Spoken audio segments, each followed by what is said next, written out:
Le baron, un matin, entra dans la chambre de Jeanne avant qu'elle fût levée et, s'asseyant sur les pieds du lit, « Monsieur le vicomte de la Marne nous a demandé ta main. » Elle eut envie de cacher sa figure sous les draps.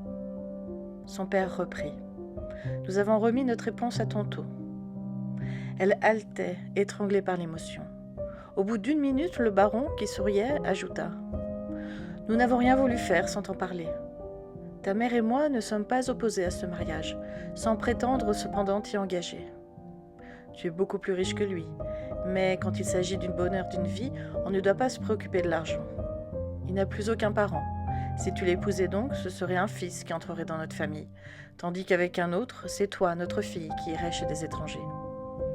Le garçon nous plaît. Te plairait-il? À toi ?» Elle balbutia, rouge jusqu'aux cheveux. « Je veux bien, papa. » Et Petit Père, en la regardant au fond des yeux et riant toujours, murmura. « Je m'en doutais un peu, mademoiselle. » Elle vécut jusqu'au soir comme si elle était grise, sans savoir ce qu'elle faisait, prenant machinalement des objets pour d'autres et les jambes toutes molles de fatigue sans qu'elle eût marché. Vers 6 heures, comme elle était assise avec Petite Mère sous le platane, le vicomte parut. Le cœur de Jeanne se mit à battre follement. Le jeune homme s'avançait sans paraître ému.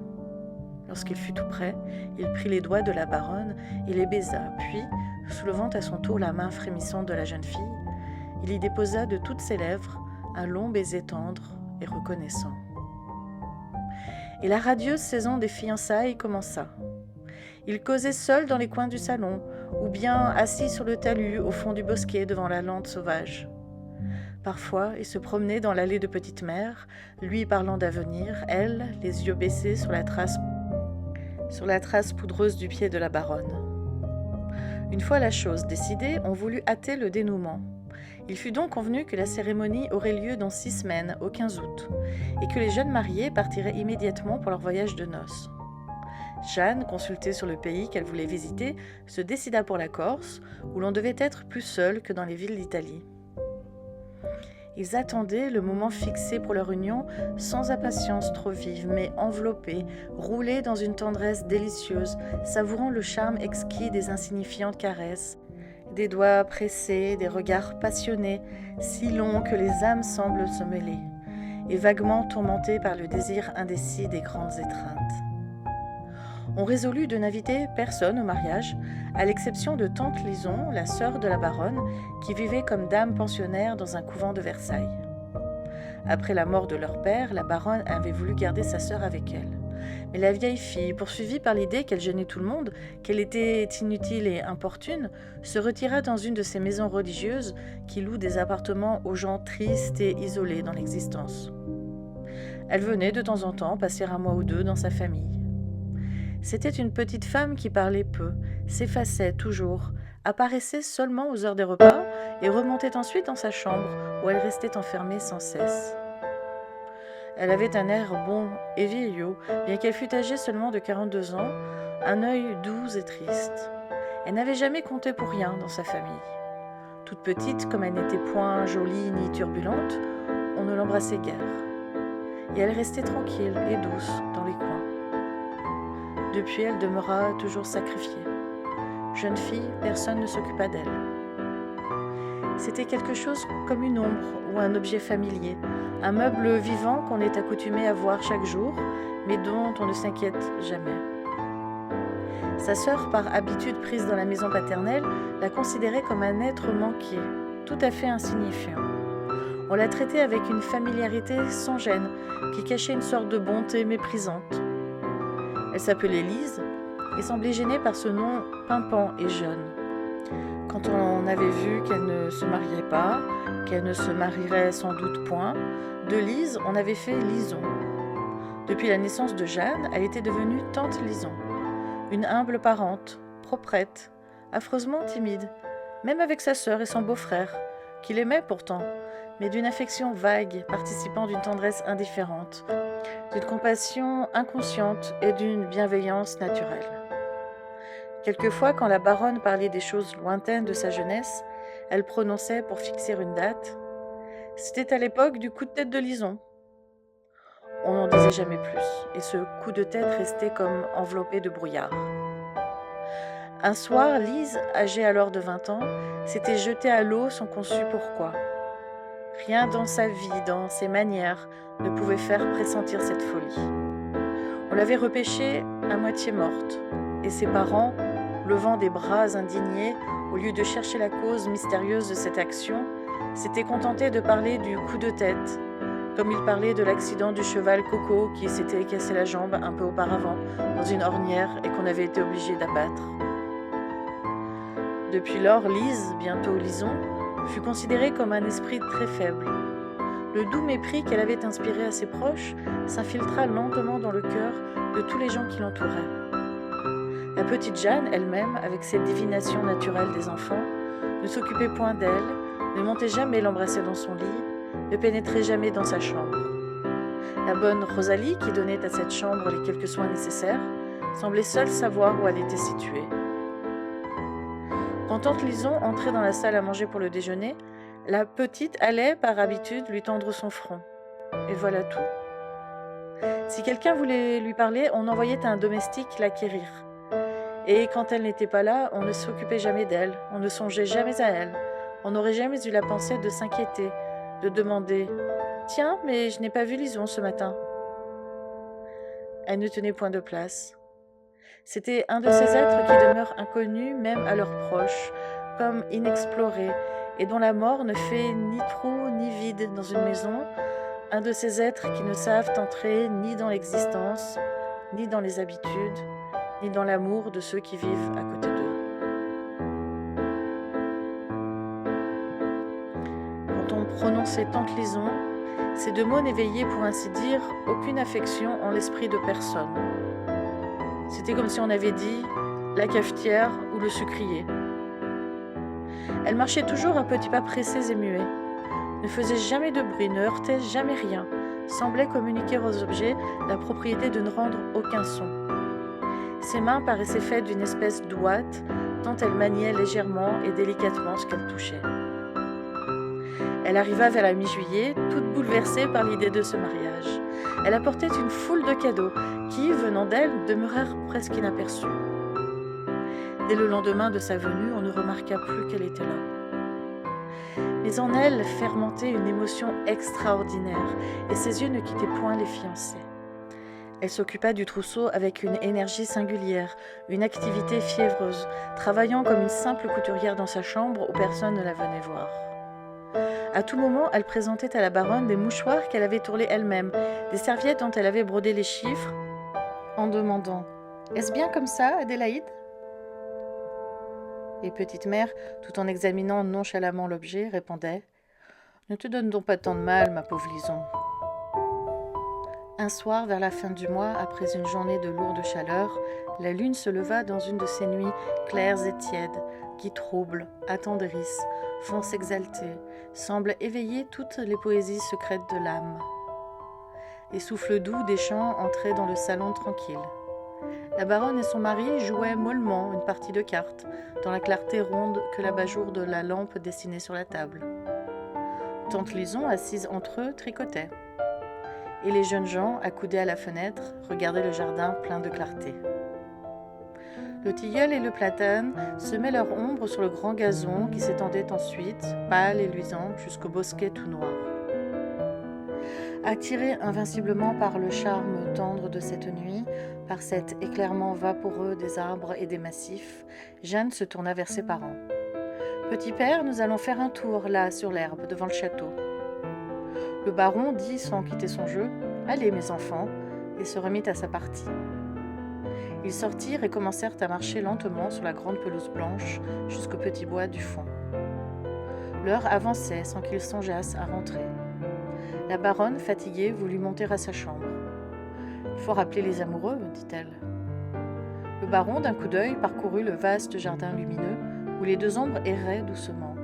« Laisse-les donc, » reprit-il. « Il fait si bon dehors. Lison va les attendre, n'est-ce pas, Lison ?» La vieille fille releva ses yeux inquiets et répondit de sa voix timide « Certainement, je les attendrai. » Petit père souleva la baronne et, lassé lui-même par la chaleur du jour, « Je vais me coucher aussi, dit-il. Et il partit avec sa femme. Alors tante Lison, à son tour, se leva et laissant sur le bras du fauteuil l'ouvrage commencé, sa laine et la grande aiguille, elle vint s'accouder à la fenêtre et contempla la nuit charmante. Les deux fiancés allaient sans fin à travers le gazon, du bosquet jusqu'au perron, du perron jusqu'au bosquet. Ils se serraient les doigts et ne parlaient plus, comme sortis d'eux-mêmes, tout mêlés à la poésie visible qui s'exhalait de la terre.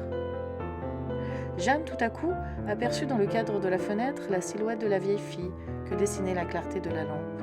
« Tiens, dit-elle, tante Lison qui nous regarde. » Le vicomte releva la tête et, de cette voix indifférente qui parle sans penser, « Oui, tante Lison nous regarde. » Et ils continuèrent à rêver, à marcher lentement, à s'aimer.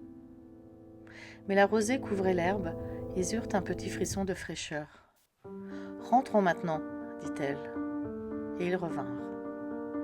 Lorsqu'ils pénétrèrent dans le salon, tante Lison s'était remise à tricoter. Elle avait le front penché sur son travail, et ses doigts maigres tremblaient un peu, comme s'ils eussent été très fatigués.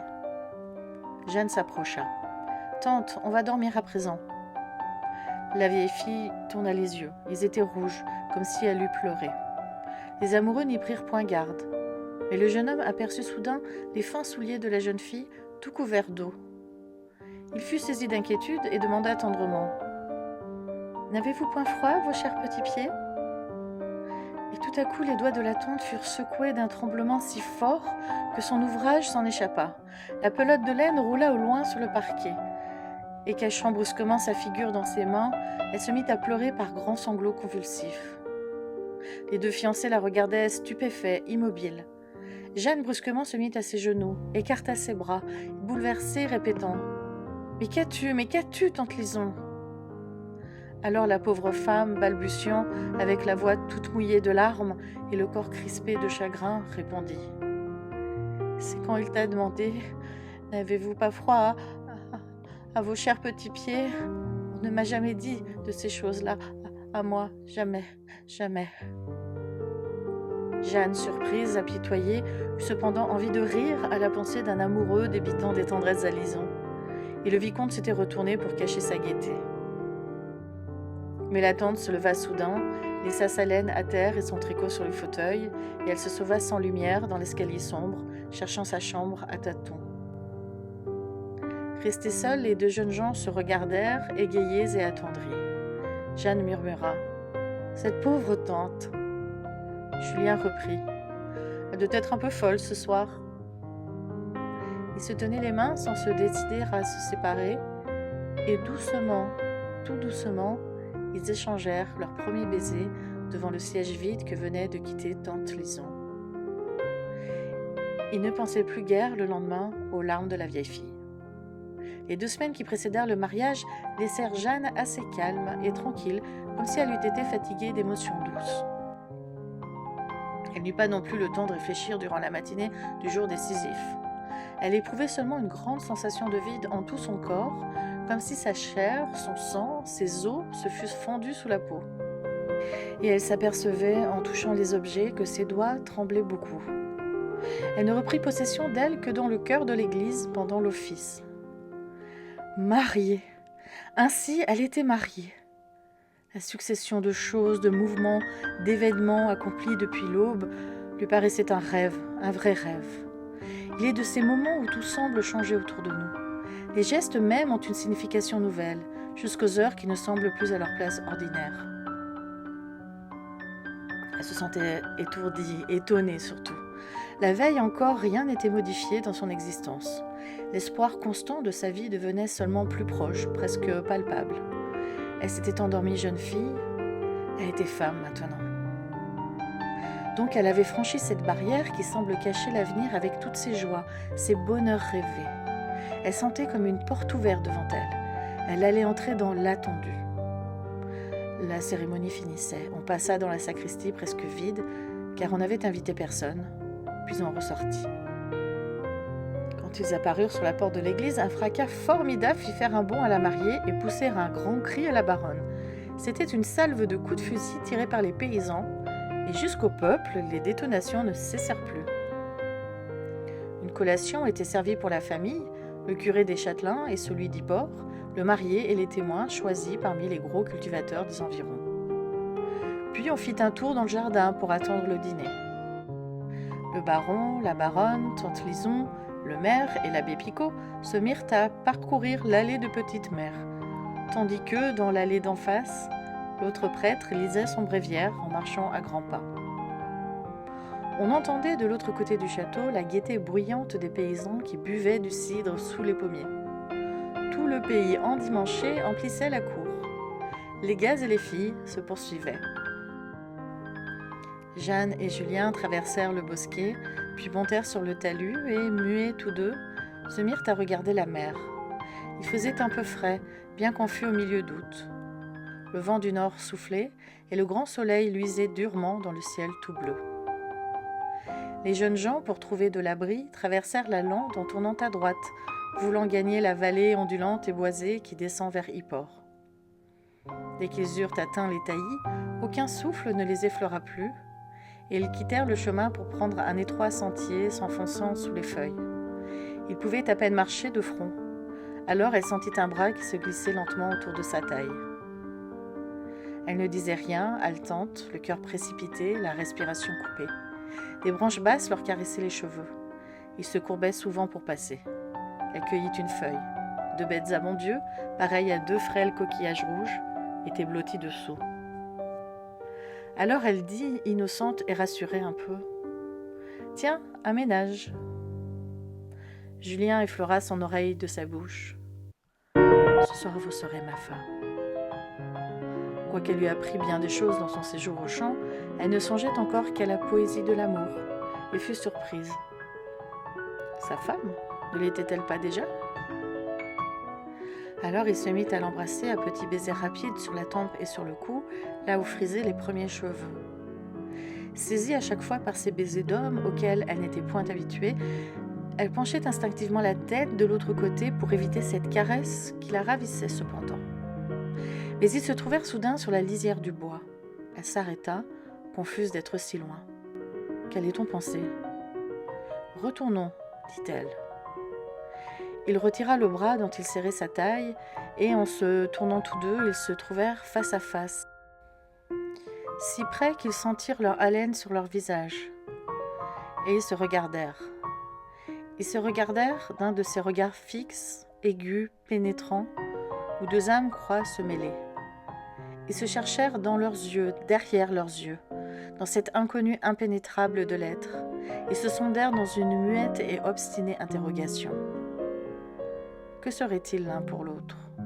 Que serait cette vie qu'ils commençaient ensemble ? Que se réservait-il l'un à l'autre de joie, de bonheur ou de désillusion en ce long tête-à-tête indissoluble du mariage ? Il leur sembla, à tous les deux, qu'ils ne s'étaient pas encore vus. Et tout à coup, Julien, posant ses deux mains sur les épaules de sa femme, lui jeta à pleine bouche un baiser profond comme elle n'en avait jamais reçu. Il descendit ce baiser, il pénétra dans ses veines et dans ses moelles. Elle en eut une telle secousse mystérieuse qu'elle repoussa éperdument Julien de ses deux bras et faillit tomber sur le dos. « Allons-nous-en, balbutia-t-elle. Il ne répondit pas, mais il lui prit les mains qu'il garda dans les siennes. Ils n'échangèrent plus un mot jusqu'à la maison.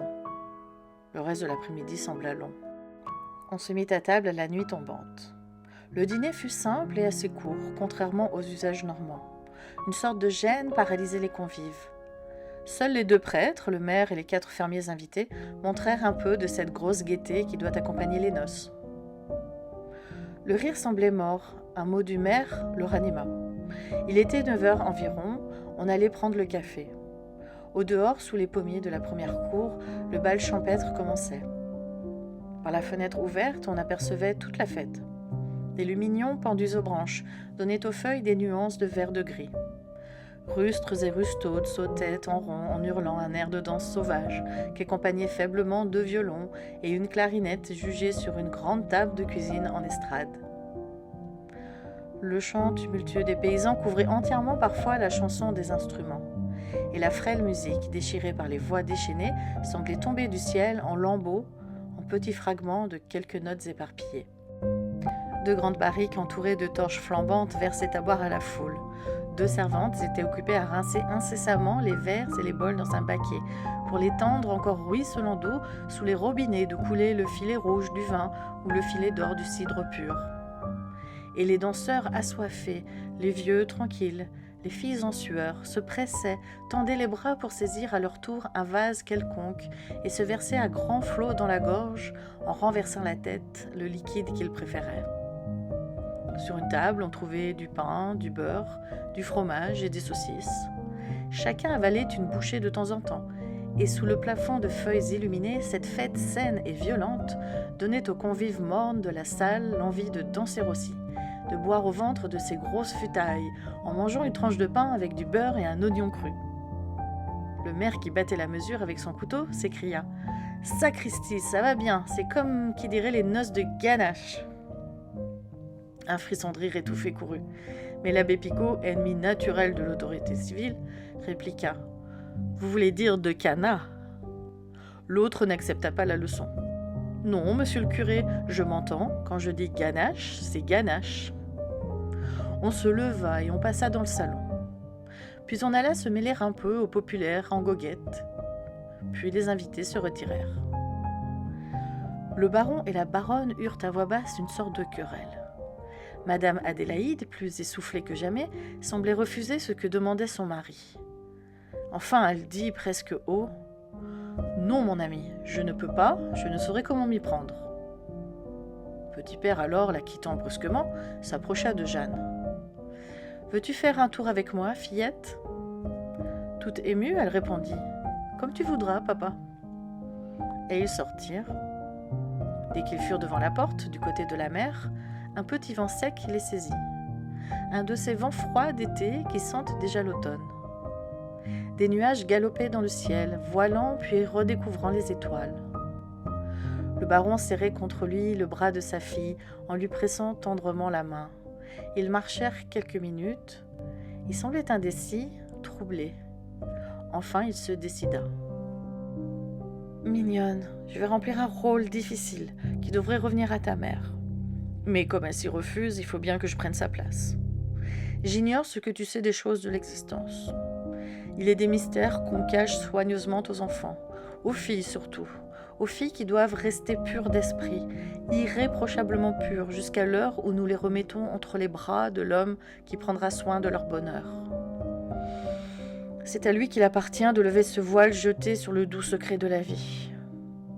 Mais elles, si aucun soupçon ne les a encore effleurées, se révoltent souvent devant la réalité un peu brutale cachée derrière les rêves. Blessées en leur âme, blessées même en leur corps, elles refusent à l'époux ce que la loi humaine et la loi naturelle lui accordent comme un droit absolu. Je ne puis t'en dire davantage, ma chérie, mais n'oublie point ceci, que tu appartiens tout entière à ton mari. Que savait-elle au juste? Que devinait-elle? Elle s'était mise à trembler, oppressée d'une mélancolie accablante et douloureuse comme un pressentiment. Ils rentrèrent. Une surprise les arrêta sur la porte du salon. Madame Adélaïde sanglotait sur le cœur de Julien. Ses pleurs, des pleurs bruyants poussés comme par un soufflet de forge, semblaient lui sortir en même temps du nez, de la bouche et des yeux. Et le jeune homme interdit, gauche, soutenait la grosse femme abattue en ses bras pour lui recommander sa chérie, sa mignonne, son adorée fillette. Le baron se précipita. « Oh, pas de scène, pas d'attendrissement, je vous en supplie. » Et prenant sa femme, il l'assit dans un fauteuil pendant qu'elle s'essuyait le visage. Il se tourna ensuite vers Jeanne. « Allons, petite, embrasse ta mère bien vite et va te coucher. » Prête à pleurer aussi, elle embrassa ses parents rapidement et s'enfuit. Tante Lison s'était déjà retirée en sa chambre. Le baron et sa femme restèrent seuls avec Julien. Ils demeuraient si gênés tous les trois qu'aucune parole ne leur venait. Les deux hommes en tenue de soirée, debout, les yeux perdus, Madame Adélaïde abattue sur son siège avec des restes de sanglots dans la gorge. Leur embarras devenait intolérable. Le baron se mit à parler du voyage que les jeunes gens devaient entreprendre dans quelques jours. Jeanne, dans sa chambre, se laissait déshabiller par Rosalie, qui pleurait comme une source. Les mains errant au hasard, elle ne trouvait plus ni les cordons ni les épingles, et elle semblait assurément plus émue encore que sa maîtresse. Mais Jeanne ne songeait guère aux larmes de sa bonne. Il lui semblait qu'elle était entrée dans un autre monde, partie sur une autre terre, séparée de tout ce qu'elle avait vécu, de tout ce qu'elle avait chéri. Tout lui semblait bouleversé dans sa vie et dans sa pensée. Même cette idée étrange lui vint. Aimait-elle son mari ? Voilà qui lui apparaissait tout à coup comme un étranger qu'elle connaissait à peine. 3 mois auparavant, elle ne savait point qu'il existait, et maintenant, elle était sa femme. Pourquoi cela ? Pourquoi tomber si vite dans le mariage comme dans un trou ouvert sous vos pas ? Quand elle fut en toilette de nuit, elle se glissa dans son lit, et ses draps un peu frais, faisant frissonner sa peau, augmentèrent cette sensation de froid, de solitude, de tristesse qui lui pesait sur l'âme depuis 2 heures. Rosalie s'enfuit, toujours sanglotant, et Jeanne attendit. Elle attendit anxieuse, le cœur crispé, ce je ne sais quoi deviné et annoncé en termes confus par son père, cette révélation mystérieuse de ce qui est le grand secret de l'amour. Sans qu'elle eût entendu monter l'escalier, on frappa 3 coups légers contre sa porte. Elle tressaillit horriblement et ne répondit point. On frappa de nouveau, puis la serrure grinça. Elle se cacha la tête sous ses couvertures, comme si un voleur eût pénétré chez elle. Des bottines craquèrent doucement sur le parquet, et soudain on toucha son lit. Elle eut un sursaut nerveux et poussa un petit cri. Et dégageant sa tête, elle vit Julien debout devant elle, qui souriait en la regardant. « Oh, que vous m'avez fait peur !» dit-elle. Il reprit. « Vous ne m'attendiez donc point ?» Elle ne répondit pas. Il était en grande toilette avec sa figure grave de beau garçon. Et elle se sentit affreusement honteuse d'être couchée ainsi devant cet homme si correct. Il ne savait que dire, que faire, n'osant même pas se regarder à cette heure sérieuse et décisive d'où dépeint l'intime bonheur de toute la vie. Il sentait vaguement peut-être quel danger offre cette bataille et quelle souple possession de soi, quelle rusée tendresse il faut pour ne froisser aucune des subtiles pudeurs, des infinies délicatesses d'une âme virginale et nourrie de rêves.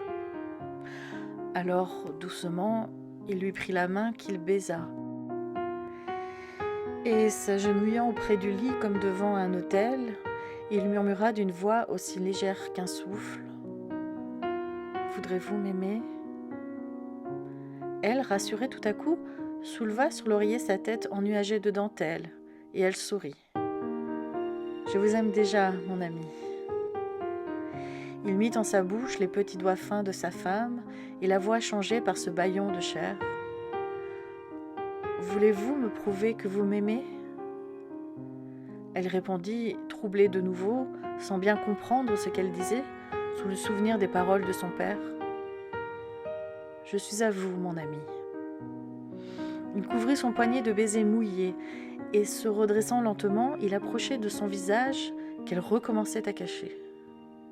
Soudain, jetant un bras en avant par-dessus le lit, il enlaça sa femme à travers les draps, tandis que, glissant son autre bras sous l'oreiller, il le soulevait avec la tête. Et tout bas, il demanda : « Alors, vous voulez bien me faire une toute petite place à côté de vous ?» Elle eut peur, une peur d'instinct, et balbutia : « Oh, pas encore, je vous prie. » Il sembla désappointé, un peu froissé, et il reprit d'un ton toujours suppliant, mais plus brusque : « Pourquoi plus tard, puisque nous finirons toujours par là ?» Elle lui en voulut de ce mot.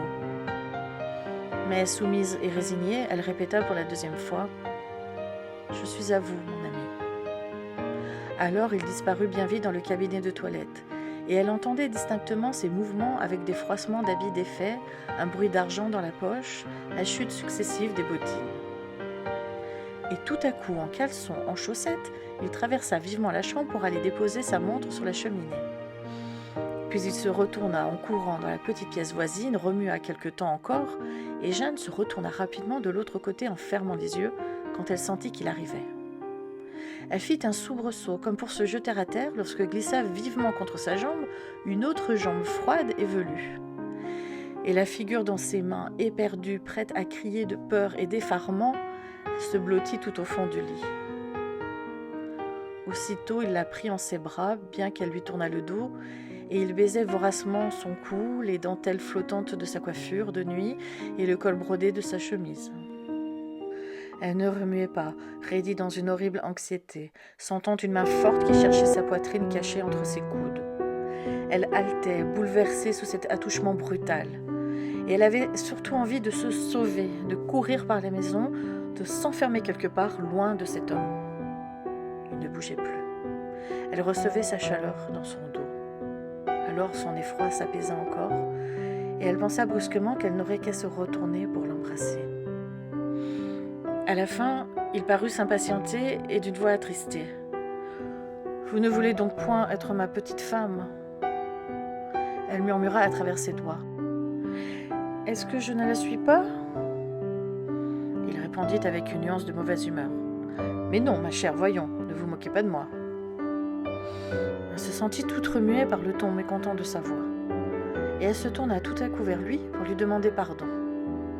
Il la saisit à bras le corps, rageusement, comme affamé d'elle, et il parcourait de baisers rapides, de baisers mordants, de baisers fous, toute sa face et le haut de sa gorge, l'étourdissant de caresses. Elle avait ouvert les mains et restait inerte sous ses efforts, ne sachant plus ce qu'elle faisait, ce qu'il faisait, dans un trouble de pensée qui ne lui laissait rien comprendre. Mais une souffrance aiguë la déchira soudain. Elle se mit à gémir, tordue dans ses bras, pendant qu'il la possédait violemment. Que se passa-t-il ensuite ? Elle n'en eut guère le souvenir, car elle avait perdu la tête. Il lui sembla seulement qu'il lui jetait sur les lèvres une grêle de petits baisers reconnaissants. Puis il dut lui parler et elle dut lui répondre. Puis il fit d'autres tentatives qu'elle repoussa avec épouvante. Et comme elle se débattait, elle rencontra sur sa poitrine ce poil épais qu'elle avait déjà senti sur sa jambe, et elle se recula de saisissement. Là, enfin, de la solliciter sans succès, il demeura immobile sur le dos. Alors elle songea. Elle se dit, désespérée jusqu'au fond de son âme, dans la désillusion d'une ivresse rêvée si différente, d'une chair attente détruite, d'une félicité crevée. Voilà donc ce qu'il appelle être sa femme. C'est cela, c'est cela. Et elle resta longtemps ainsi, désolée, l'œil errant sur les tapisseries du mur, sur la vieille légende d'amour qui enveloppait sa chambre. Mais comme Julien ne parlait plus, ne remuait plus, elle tourna lentement son regard vers lui, et elle s'aperçut qu'il dormait. Il dormait, la bouche entr'ouverte, le visage calme. Il dormait. Elle ne pouvait le croire, se sentant indignée, plus outragée par ce sommeil que par sa brutalité, traitée comme la première venue. Pouvait-il dormir une nuit pareille ? Ce qui s'était passé entre eux n'avait donc pour lui rien de surprenant. Oh, elle eût mieux aimé être frappée, violentée encore, meurtrie de caresses odieuses, jusqu'à perdre connaissance. Elle resta immobile, appuyée sur un coude, penchée vers lui, écoutant entre ses lèvres passer un léger souffle, qui parfois prenait une apparence de ronflement. Le jour parut, terne d'abord, puis clair, puis rose, puis éclatant. Julien ouvrit les yeux, bâilla, étendit ses bras, regarda sa femme, sourit et demanda « As-tu bien dormi, ma chérie ?» Elle s'aperçut qu'il lui disait « tu » maintenant, et elle répondit stupéfaite « Mais oui, et vous ?» Il dit « Oh, moi, fort bien !» Et se tournant vers elle, il l'embrassa, puis se mit à causer tranquillement. Il lui développait des projets de vie avec des idées d'économie. Et ce mot revenu plusieurs fois étonnait Jeanne. Elle l'écoutait sans bien saisir le sens des paroles, le regardait, songeait à mille choses rapides qui passaient, effleurant à peine son esprit. 8 heures sonnèrent. « Allons, il faut nous lever, dit-il. Nous serions ridicules en restant tard au lit. » et il descendit le premier. Quand il eut fini sa toilette, il aida gentiment sa femme en tous les menus détails de la sienne, ne permettant pas qu'on appelât Rosalie. Au moment de sortir, il l'arrêta. « Tu sais, entre nous, nous pouvons nous tutoyer maintenant, mais devant tes parents, il vaut mieux attendre encore. Ce sera tout naturel en revenant de notre voyage de noces. » Elle ne se montra qu'à l'heure du déjeuner. Et la journée s'écoula ainsi qu'à l'ordinaire, comme si rien de nouveau n'était survenu. Il n'y avait qu'un homme de plus dans la maison.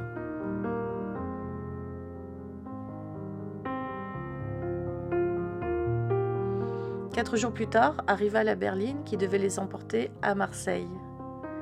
Après l'angoisse du premier soir, Jeanne s'était habituée déjà au contact de Julien, à ses baisers, à ses caresses tendres, bien que sa répugnance n'eût pas diminué pour leur rapport plus intime. Elle le trouvait beau, elle l'aimait. Elle se sentait de nouveau heureuse et gaie. Les adieux furent courts et sans tristesse, la baronne seule semblait émue. Et elle mit, au moment où la voiture allait partir, une grosse bourse lourde comme du plomb dans la main de sa fille. « C'est pour tes petites dépenses de jeune femme, dit-elle. » Jeanne la jeta dans sa poche et les chevaux détalèrent. Vers le soir, Julien lui dit « Combien ta mère t'a-t-elle donné dans cette bourse ?» Elle n'y pensait plus, et elle la versa sur ses genoux. Un flot d'or se répandit, 2000 francs. Elle battit des mains. « Je ferai des folies !» Et elle resserra l'argent. Après 8 jours de route, par une chaleur terrible, ils arrivèrent à Marseille. Et le lendemain, le roi Louis, un petit paquebot qui allait à Naples en passant par Ajaccio, les emportait vers la Corse. La Corse, les maquis, les bandits, les montagnes, la patrie de Napoléon. Il semblait à Jeanne qu'elle sortait de la réalité pour entrer tout éveillée dans un rêve. Côte à côte sur le pont du navire, ils regardaient courir les falaises de la Provence. La mer immobile, d'un azur puissant, comme figée, comme durcie dans la lumière ardente qui tombait du soleil, s'étalait sous le ciel infini, d'un bleu presque exagéré. Elle dit « Te rappelles-tu notre promenade dans le bateau du père Lastique ?» Au lieu de répondre, il lui jeta rapidement un baiser dans l'oreille.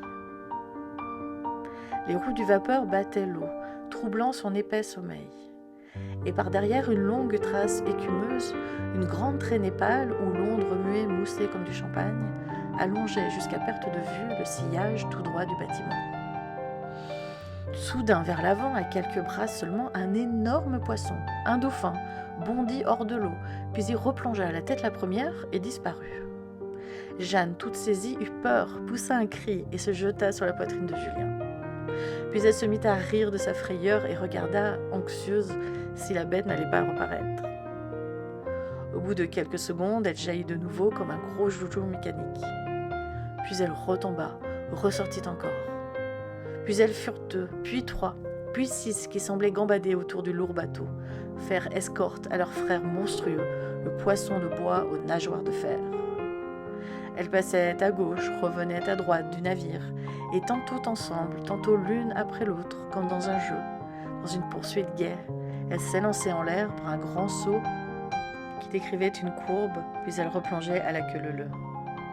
Jeanne battait des mains, tressaillait, ravie à chaque apparition des énormes et souples nageurs. Son cœur bondissait comme eux, dans une joie folle et enfantine. Tout à coup, ils disparurent. On les aperçut encore une fois, très loin, vers la pleine mer. Puis on ne les vit plus. Et Jeanne ressentit pendant quelques secondes un chagrin de leur départ. Le soir venait, un soir calme, radieux, plein de clarté, de paix heureuse. Pas un frisson dans l'air ou sur l'eau. Et ce repos illimité de la mer et du ciel s'étendait aux âmes engourdies où pas un frisson non plus ne passait. Le grand soleil s'enfonçait doucement là-bas, vers l'Afrique invisible, l'Afrique, la terre brûlante, dont on croyait déjà sentir les ardeurs. Mais une sorte de caresse fraîche, qui n'était cependant pas même une apparence de brise, effleura les visages lorsque l'astre eut disparu. Ils ne voulurent pas rentrer dans leur cabine où l'on sentait toutes les horribles odeurs des paquebots. et ils s'étendirent tous les deux sur le pont, flanc contre flanc, roulés dans leurs manteaux. Julien s'endormit tout de suite, mais Jeanne restait les yeux ouverts, agitée par l'inconnu du voyage. Le bruit monotone des roues la berçait, et elle regardait au-dessus d'elle ces légions d'étoiles si claires, d'une lumière aiguë, scintillante et comme mouillée dans ce ciel pur du midi. Vers le matin, cependant, elle s'assoupit. Des bruits, des voix la réveillèrent. Les matelots, en chantant, faisaient la toilette du navire. Elle secoua son mari, immobile dans le sommeil, et ils se levèrent. Elle buvait avec exaltation la saveur de la brume salée qui lui pénétrait jusqu'au bout des doigts. Partout la mer. Partout, vers l'avant, quelque chose de gris, de confus encore dans l'aube naissante. Une sorte d'accumulation de nuages singuliers, pointus, déchiquetés, semblait poser sur les flots. Puis cela apparut plus distinct. Les formes se marquèrent davantage sur le ciel éclairci. Une grande ligne de montagnes cornues et bizarres surgit. La Corse, enveloppée dans une sorte de voile léger. Et le soleil se leva derrière, dessinant toutes les saillies des crêtes en ombre noire. Puis tous les sommets s'allumèrent, tandis que le reste de l'île demeurait embrumé de vapeur. Le capitaine, un vieux petit homme tanné, séché, raccourci, racorni et rétréci par les vents durs et salés, apparut sur le pont et d'une voix enrouée par 30 ans de commandement, usée par les cris poussés dans les bourrasques, il dit à Jeanne : « La sentez-vous, cette gueuse-là » Elle sentait en effet une forte et singulière odeur de plantes, d'arômes sauvages. Le capitaine reprit : « C'est la Corse qui fleure comme ça, madame. C'est son odeur de jolie femme, à elle. Après 20 ans d'absence, je la reconnaîtrai à 5000 lieues au large. J'en suis. Lui, là-bas à Sainte-Hélène, il en parle toujours, paraît-il, de l'odeur de son pays. Il est de ma famille. » Et le capitaine, ôtant son chapeau, salua la Corse, salua là-bas, à travers l'océan, le grand empereur prisonnier qui était de sa famille. Jeanne fut tellement émue qu'elle faillit pleurer. Puis le marin tendit le bras vers l'horizon. « Les sanguinaires !» dit-il. Julien, debout près de sa femme, la tenait par la taille, et tous deux regardaient au loin pour découvrir le point indiqué. Ils aperçurent enfin quelques rochers en forme de pyramide que le navire contourna bientôt pour entrer dans un golfe immense et tranquille, entouré d'un peuple de hauts sommets dont les pentes basses semblaient couvertes de mousse. Le capitaine indiqua cette verdure, le maquis. À mesure qu'on avançait, le cercle des monts semblait se refermer derrière le bâtiment qui nageait avec lenteur dans un lac d'azur si transparent qu'on en voyait parfois le fond. Et la ville apparut soudain, toute blanche au fond du golfe, au bord des flots, au pied des montagnes. Quelques petits bateaux italiens étaient à l'ancre dans le port. 4 ou 5 barques s'en vinrent rôder autour du roi Louis pour chercher ses passagers. Julien, qui réunissait les bagages, demanda tout bas à sa femme : « C'est assez, n'est-ce pas, de donner 20 sous à l'homme de service ?» Depuis 8 jours, il posait à tout moment la même question, dont elle souffrait chaque fois. Elle répondit avec un peu d'impatience : « Quand on n'est pas sûr de donner assez, on donne trop. » Sans cesse, il discutait avec les maîtres et les garçons d'hôtel, avec les voituriers, avec les vendeurs de n'importe quoi. Et quand il avait, à force d'argussie, obtenu un rabais quelconque, il disait à Jeanne en se frottant les mains : « Je n'aime pas être volée. » Elle tremblait en voyant venir les notes, sûre d'avance des observations qu'il allait faire sur chaque article, humiliée par ses marchandages, rougissant jusqu'aux cheveux sur le regard méprisant des domestiques qui suivaient son mari de l'œil en gardant au fond de la main son insuffisant pourboire. Il eut encore une discussion avec le batelier qui les mit à terre. Le premier arbre qu'elle vit fut un palmier. Ils descendirent dans un grand hôtel vide, à l'encoignure d'une vaste place, et se firent servir à déjeuner. Lorsqu'ils eurent fini le dessert, au moment où Jeanne se levait pour aller vagabonder par la ville, Julien, la prenant dans ses bras, lui murmura tendrement à l'oreille : « Si nous nous couchions un peu, ma chatte ?» Elle resta surprise. « Nous coucher ? Mais je ne me sens pas fatiguée. » Il l'enlaça. « J'ai envie de toi, tu comprends ? Depuis 2 jours. » Elle s'empourpra, honteuse, balbutiant. « Oh, maintenant, mais que dirait-on ? Comment oserais-tu demander une chambre en plein jour ? Oh, Julien, je t'en supplie. » Mais il l'interrompit. « Je m'en moque un peu de ce que peuvent dire et penser des gens d'hôtel. Tu vas voir comme ça me gêne. » Et il sonna. Elle ne disait plus rien, les yeux baissés, révoltée toujours dans son âme et dans sa chair, devant ce désir incessant de l'époux, n'obéissant qu'avec le dégoût, résignée mais humiliée, voyant là quelque chose de bestial, de dégradant, une saleté enfin. Ses sens dormaient encore, et son mari la traitait maintenant comme si elle eût partagé ses ardeurs. Quand le garçon fut arrivé, Julien lui demanda de les conduire à leur chambre. L'homme, un vrai corse velu jusque dans les yeux, ne comprenait pas, affirmait que l'appartement serait préparé pour la nuit. Julien, impatienté, s'expliqua. « Non, tout de suite, nous sommes fatigués du voyage, nous voulons nous reposer. » Alors un sourire glissa dans la barbe du valet, et Jeanne eut envie de se sauver. Quand ils redescendirent, 1 heure plus tard, elle n'osait plus passer devant les gens qu'elle rencontrait, persuadée qu'ils allaient rire et chuchoter derrière son dos. Elle en voulait en son cœur à Julien de ne pas comprendre cela, de n'avoir point ces fines pudeurs, ces délicatesses d'instinct. Et elle sentait entre elle et lui comme un voile, un obstacle, s'apercevant pour la première fois que 2 personnes ne se pénètrent jamais jusqu'à l'âme, jusqu'au fond des pensées, qu'elles marchent côte à côte, enlacées parfois, mais non mêlées, et que l'être moral de chacun de nous reste éternellement seul par la vie. Ils demeurèrent 3 jours dans cette petite ville cachée au fond de son golfe bleu, chaude comme dans une fournaise, derrière son rideau de montagne, qui ne laisse jamais le vent souffler jusqu'à elle. Puis un itinéraire fut arrêté pour leur voyage, et afin de ne reculer devant aucun passage difficile, ils décidèrent de louer des chevaux. Ils prirent donc 2 petits étalons corses, à l'œil furieux, maigres et infatigables, et se mirent en route un matin au lever du jour. Un guide monté sur une mule les accompagnait et portait les provisions, car les auberges sont inconnues en ce pays sauvage. La route suivait d'abord le golfe pour s'enfoncer dans une vallée peu profonde, allant vers les grands monts. Souvent, on traversait des torrents presque secs. Une apparence de ruisseau remuait encore sous les pierres, comme une bête cachée, faisait un glou-glou timide.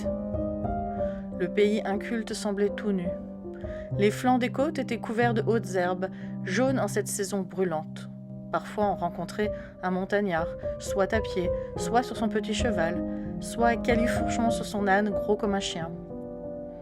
Et tous avaient sur le dos le fusil chargé, vieilles armes rouillées, redoutables en leurs mains.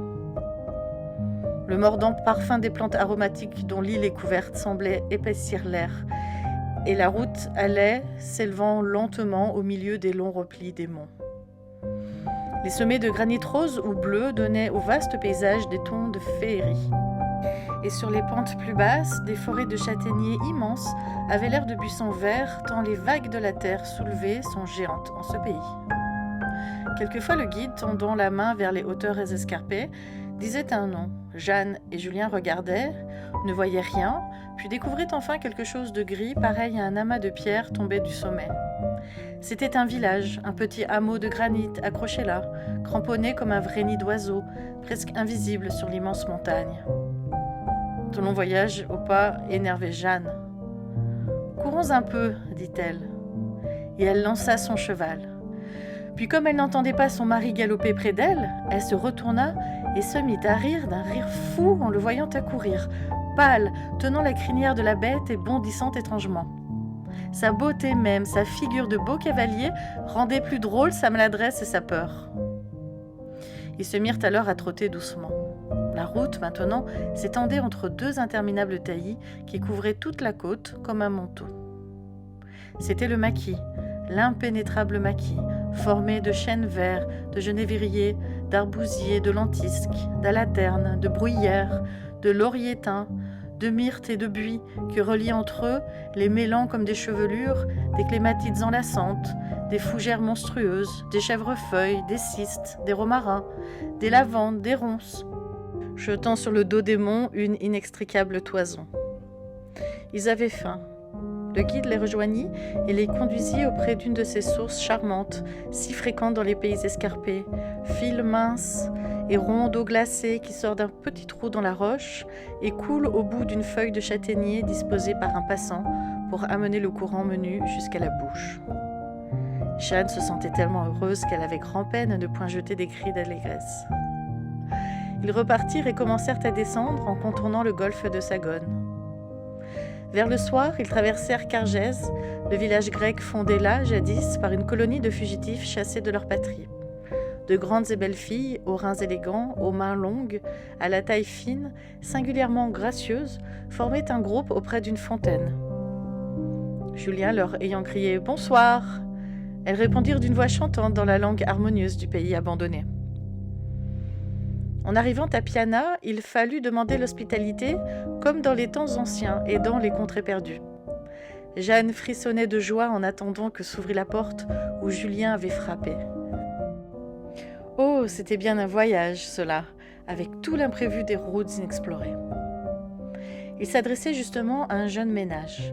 On les reçut comme les patriarches devaient recevoir l'hôte envoyé de Dieu, et ils dormirent sur une paillasse de maïs dans une vieille maison vermoulue dont toute la charpente piquée des vers, parcourue par les longs tarés mangeurs de poutres, bruissaient, semblaient vivre et soupirer. Ils partirent au soleil levant et bientôt ils s'arrêtèrent en face d'une forêt, d'une vraie forêt de granit pourpré. C'étaient des pics, des colonnes, des clochetons, des figures surprenantes modelées par le temps, le vent rongeur et la brume de mer. Haut jusqu'à 300 mètres, minces, ronds, tordus, crochus, difformes, imprévus, fantastiques, ces surprenants rochers semblaient des arbres, des plantes, des bêtes, des monuments, des hommes, des moines en robe, des diables cornus, des oiseaux démesurés, tout un peuple monstrueux, une ménagerie de cauchemars pétrifiés par le vouloir de quelque dieu extravagant. Jeanne ne parlait plus, le cœur serré, et elle prit la main de Julien qu'elle étreignit, envahie d'un besoin d'aimer devant toute cette beauté des choses. Et soudain, sortant de ce chaos, ils découvrirent un nouveau golfe, ceint tout entier d'une muraille sanglante de granit rouge. Et dans la mer bleue, ces roches écarlates se reflétaient. Jeanne balbutia « Oh, Julien !» sans trouver d'autres mots, attendrie d'admiration, la gorge étranglée. Et de larmes coulèrent de ses yeux. Il la regardait, stupéfait, demandant « Qu'as-tu, ma chatte ?» Elle essuya ses joues, sourit, et d'une voix un peu tremblante « Ce n'est rien, c'est nerveux. Je ne sais pas, j'ai été saisie. Je suis si heureuse que la moindre chose me bouleverse le cœur. » Il ne comprenait pas ces énervements de femme, les secousses de ces êtres vibrants, affolés d'arien, qu'un enthousiasme remue comme une catastrophe, qu'une sensation insaisissable révolutionne, affole de joie ou désespère. Ses larmes lui semblaient ridicules, et tout entier à la préoccupation du mauvais chemin. « Tu ferais mieux, dit-il, de veiller à ton cheval. » Par une route presque impraticable, ils descendirent au fond de ce golfe, puis tournèrent à droite pour gravir le sombre Val d'Ota. Mais le sentier s'annonçait horrible. Julien proposa « Si nous montions à pied ?» Elle ne demandait pas mieux, ravie de marcher, d'être seule avec lui après l'émotion de tout à l'heure. Le guide partit en avant avec la mule et les chevaux, et ils allèrent à petits pas. La montagne, fendue du haut en bas, s'entr'ouvrait. Le sentier s'enfonce dans cette brèche. Il suit le fond entre deux prodigieuses murailles. Et un gros torrent parcourt cette crevasse. L'air est glacé, le granit paraît noir, et tout là-haut, ce qu'on voit du ciel bleu étonne et engourdit. Un bruit soudain fit tressaillir Jeanne. Elle leva les yeux. Un énorme oiseau s'envolait d'un trou. C'était un aigle. Ses ailes ouvertes semblaient chercher les deux parois du puits, et il monta jusqu'à l'azur où il disparut. Plus loin, la fêlure du mont se dédouble. Le sentier grimpe entre les deux ravins, en zigzag brusque. Jeanne, légère et folle, allait la première, faisant rouler des cailloux sous ses pieds, intrépide, se penchant sur les abîmes. Il la suivait, un peu essoufflé, les yeux à terre par crainte du vertige. Tout à coup, le soleil les inonda. Ils crurent sortir de l'enfer. Ils avaient soif. Une trace humide les guida à travers un chaos de pierres jusqu'à une source toute petite, canalisée dans un bâton creux pour l'usage des chevriers. Un tapis de mousse couvrait le sol alentour. Jeanne s'agenouilla pour boire, et Julien en fit autant. Et comme elle savourait la fraîcheur de l'eau, il lui prit la taille et tâcha de lui voler sa place au bout du conduit de bois. Elle résista. Leurs lèvres se battaient, se rencontraient, se repoussaient. Dans les hasards de la lutte, il saisissait tour à tour la mince extrémité du tube et la mordait pour ne point lâcher. Et le filet d'eau froide, repris et quitté sans cesse, se brisait et se renouait, éclaboussait les visages, les cous, les habits, les mains. Des gouttelettes pareilles à des perles luisaient dans leurs cheveux, et des baisers coulaient dans le courant. Soudain, Jeanne eut une inspiration d'amour. Elle emplit sa bouche du clair liquide, et les joues gonflées comme des outres fit comprendre à Julien que, lèvre à lèvre, elle voulait le désaltérer. Il tendit sa gorge, souriant, la tête en arrière, les bras ouverts, et il but d'un trait à cette source de chair vive qui lui versa dans les entrailles un désir enflammé. Jeanne s'appuyait sur lui avec une tendresse inusitée. Son cœur palpitait, ses reins se soulevaient, ses yeux semblaient amollis, trempés d'eau. Elle murmura tout bas : « Julien, je t'aime !» Et l'attirant à son tour, elle se renversa et cacha dans ses mains son visage empourpré de honte. Il s'abattit sur elle, l'étreignant avec emportement.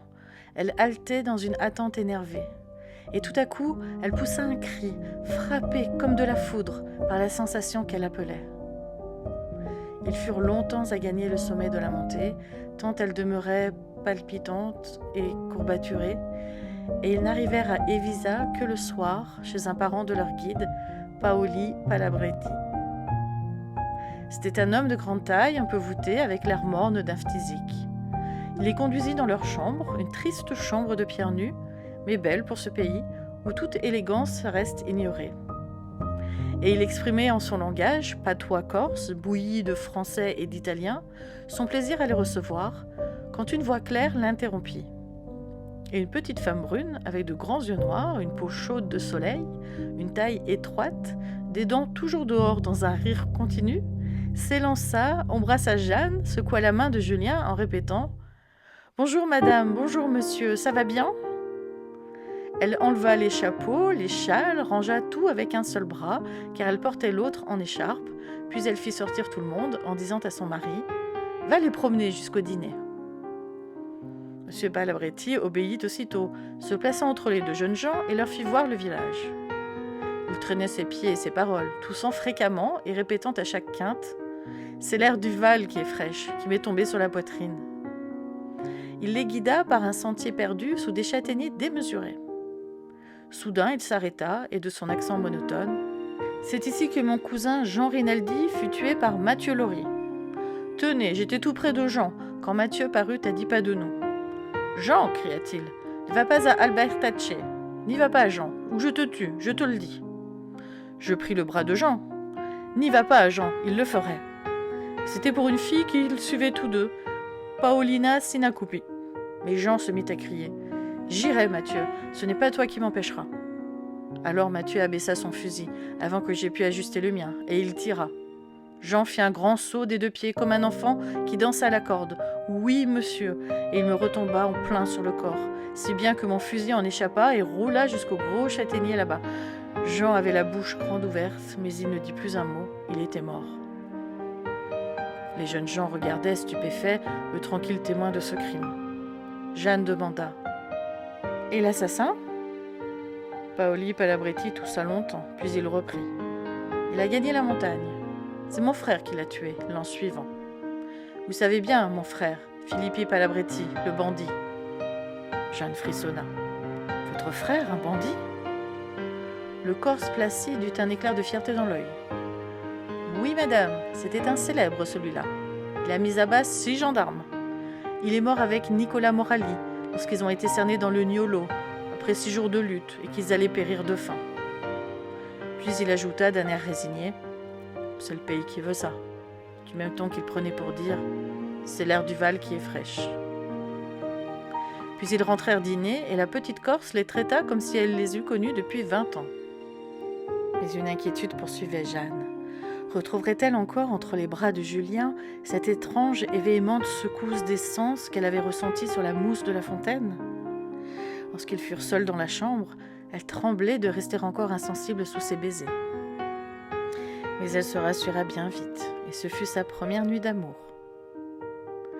Et le lendemain, à l'heure de partir, elle ne se décidait plus à quitter cette humble maison où il lui semblait qu'un bonheur nouveau avait commencé pour elle. Elle attira dans sa chambre la petite femme de son hôte, et tout en établissant bien qu'elle ne voulait point lui faire de cadeau, elle insista, se fâchant même, pour lui renvoyer de Paris, dès son retour, un souvenir auquel elle attachait une idée presque superstitieuse. La jeune Corse résista longtemps, ne voulant point accepter. Enfin, elle consentit. « Eh bien, dit-elle, envoyez-moi un petit pistolet, un tout petit. » Jeanne ouvrit de grands yeux.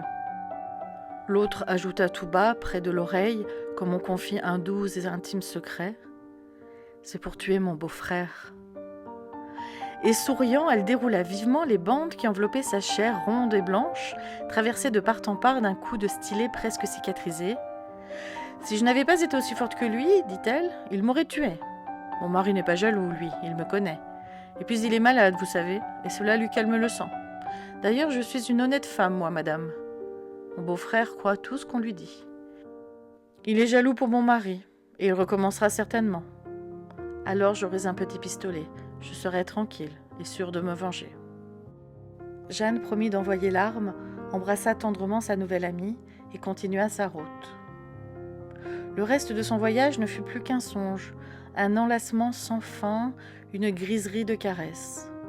Elle ne vit rien, ni les paysages, ni les gens, ni les lieux où elle s'arrêtait. Elle ne regardait plus que Julien. Alors commença l'intimité enfantine et charmante des niaiseries d'amour, des petits mots bêtes et délicieux, le baptême avec des noms mignards de tous les détours et contours et replis de leur corps où se plaisait leur bouche. Comme Jeanne dormait sur le côté droit, son téton du côté gauche était souvent à l'air au réveil. Julien, l'ayant remarqué, appelait celui-là « Monsieur de couche-dehors » et l'autre « Monsieur l'amoureux », parce que la fleur rosée du sommet semblait plus sensible au baiser. La route profonde entre les deux devint l'allée de Petite-Mer, parce qu'ils s'y promenaient sans cesse. Et une autre route plus secrète fut dénommée le chemin de Damas, en souvenir du Val d'Ota. En arrivant à Bastia, il fallut payer le guide. Julien fouilla dans ses poches. Ne trouvant point ce qu'il lui fallait, il dit à Jeanne : « Puisque tu ne te sers pas des 2000 francs de ta mère, donne-les-moi donc à porter. Ils seront plus en sûreté dans ma ceinture, et cela m'évitera de faire de la monnaie. » Et elle lui tendit sa bourse. Ils gagnèrent Livourne, visitèrent Florence, Gênes, toute la corniche. Par un matin de Mistral, ils se retrouvèrent à Marseille. 2 mois s'étaient écoulés depuis leur départ des peuples. Jeanne, saisie par le grand vent froid qui semblait venir de là-bas, de la lointaine Normandie, se sentait triste. Julien, depuis quelque temps, semblait changé, fatigué, indifférent. Et elle avait peur sans savoir de quoi. Elle retarda de 4 jours encore leur voyage de rentrée, ne pouvant se décider à quitter ce bon pays du soleil. Il lui semblait qu'elle venait d'accomplir le tour du bonheur. Ils s'en allèrent enfin. Ils devaient faire à Paris tous leurs achats pour leur installation définitive au peuple, et Jeanne se réjouissait de rapporter des merveilles grâce au cadeau de Petite-Mère. Mais la première chose à laquelle elle songea fut le pistolet promis à la jeune Corse d'Evisa. Le lendemain de leur arrivée, elle dit à Julien : « Mon chéri, veux-tu me rendre l'argent de maman parce que je veux faire mes emplettes ?» Il se tourna vers elle avec un visage mécontent. « Combien te faut-il » Elle fut surprise et balbutia : « Mais ce que tu voudras. » Il reprit : « Je vais te donner 100 francs, surtout ne les gaspille pas. » Elle ne savait plus que dire, interdite et confuse.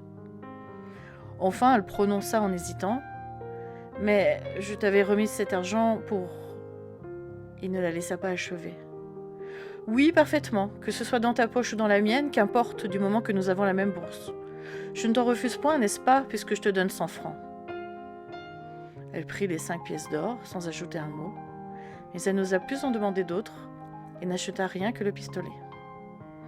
8 jours plus tard, ils se mirent en route pour rentrer au peuple.